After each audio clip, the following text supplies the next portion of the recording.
warahmatullahi wabarakatuh. Apa kabar anak-anak ibu semua? Ibu berharap kalian berada dalam keadaan sehat dan tetap semangat dalam belajar daring di masa pandemi ini. Baiklah anak-anak ibu semua, sebelum kita memulai pelajaran, ibu berharap kalian mengisi absennya di WA kelas. Oke, untuk pelajaran kali ini kita akan belajar tentang sistem reproduksi pada manusia.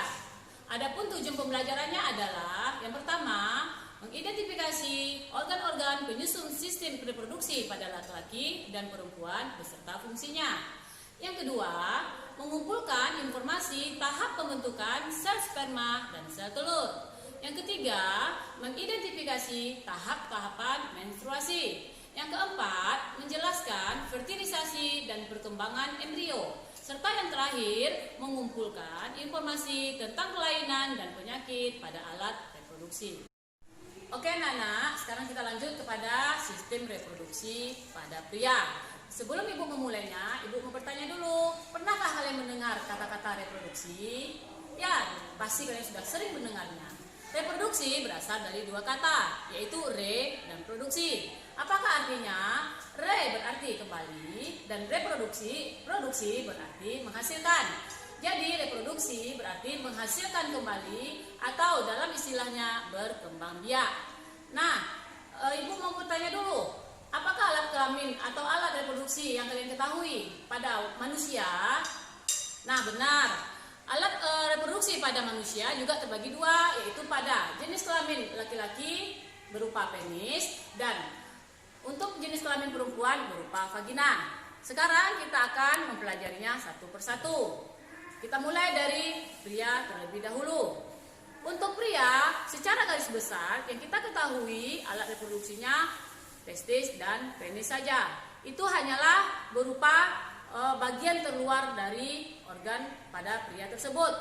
Nah, untuk lebih jelasnya kita akan mempelajarinya satu persatu, dimulai dari bagian luar terlebih dahulu.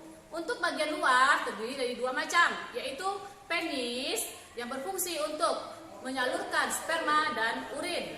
Yang kedua berupa testis. Testis berbentuk bulat telur berjumlah 2 buah. Fungsinya adalah menghasilkan sperma dan juga menghasilkan hormon testosteron. Nah, itulah bagian luar dari penis tersebut. Sekarang kita lanjut ke bagian dalam dari penis tersebut. Untuk bagian dalam penis itu terdiri dari 7 bagian. Yang pertama adalah skrotum. Skrotum berupa lapisan yang membungkus atau kantong yang membungkus dari testis tersebut.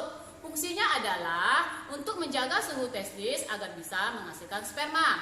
Yang kedua adalah epididymis. Epididymis terletak di atas testis. Fungsinya adalah sebagai tempat penyimpanan sperma sementara. Yang ketiga adalah vas deferens. Vas deferens adalah saluran yang menghubungkan epididymis dengan testis. Kemudian uretra. Uretra adalah saluran tempat keluarnya sperma dan urin. Yang kelima adalah kelenjar vesicula seminalis. Kelenjar ini menghasilkan zat-zat yang dibutuhkan untuk perkembangan sperma. Yang keenam adalah kelenjar prostat. Kelenjar prostat berada di bawah kantung kemih, berbentuk seperti donat yang berfungsi menghasilkan cairan yang bersifat asam. Gunanya adalah untuk memperlancar keluarnya sperma. Dan yang ketujuh adalah kelenjar koper. Kelenjar koper menghasilkan cairan yang bersifat basah, berfungsi untuk menetralkan urin yang bersifat asam. Nah, itulah dia tujuh lapisan dalam dari sistem organ reproduksi pada laki-laki. Selanjutnya kita akan lanjut kepada sistem reproduksi pada wanita. Pada organ reproduksi pada wanita. Apakah organ reproduksi pada wanita tersebut? Ya, kita tahu bahwa secara garis besar organ reproduksi pada wanita adalah vagina. Ternyata vagina juga terdiri atas 2 bagian, yaitu bagian luar dan bagian dalam.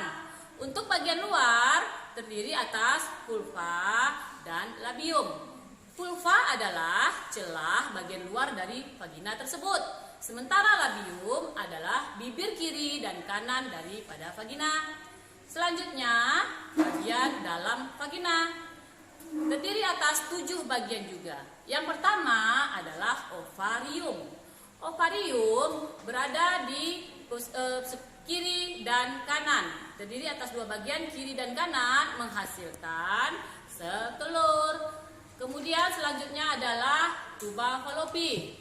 Tuba Fallopi memiliki panjang lebih kurang 10 cm dan menghubungkan ovarium dengan rahim.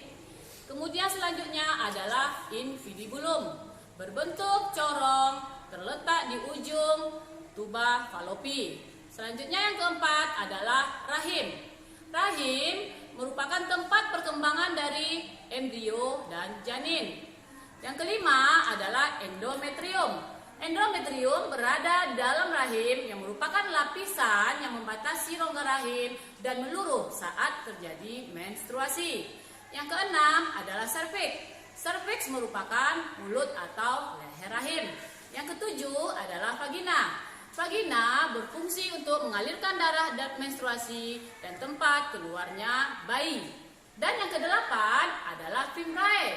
Fimrae berada pada tuba Fallopi, pada ujung tuba Fallopi, berbentuk seperti jari yang berfungsi untuk menangkap setelur. Nah, itulah dia organ-organ reproduksi pada wanita. Kita selanjutnya akan belajar tentang proses menstruasi.